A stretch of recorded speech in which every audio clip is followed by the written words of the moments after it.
Guys, magluluto tayo. At ito ang iluluto natin. Ito na naman. Kailangan natin ng sitaw, minced garlic, chili, at olive oil. At syempre asin.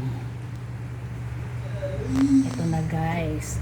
Lalagyan na natin ng olive oil ang ating kawali. Ayan. Ilagay natin ang ating garlic. Ilagay natin ang sili. At ilagay natin ang sitaw. Sitaw lang yan guys, pero ang sarap niyan.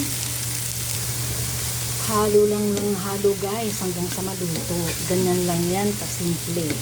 At very healthy kasi kita nyo naman ang ingredients niya, yan lang. Lalagyan lang natin ng asin. Yan.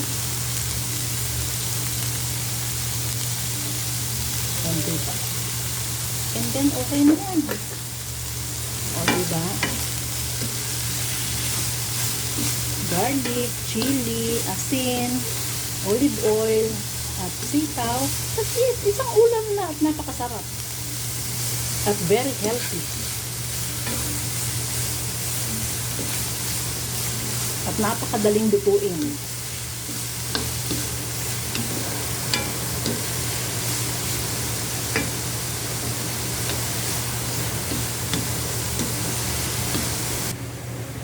Ito pa guys, ang isa naming ulam.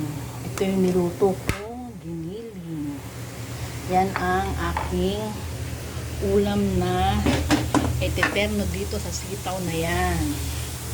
O, mag-iinit tayo guys. Sorry. Ito guys, ininit ko ang kalahati.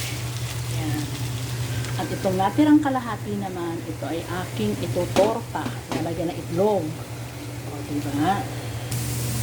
O, yan guys. Luto na to. O, diba? Napakadali lang. Ito naman yung giniling. Mainit na siya. O, yan guys. Ito ang ulam namin ngayon.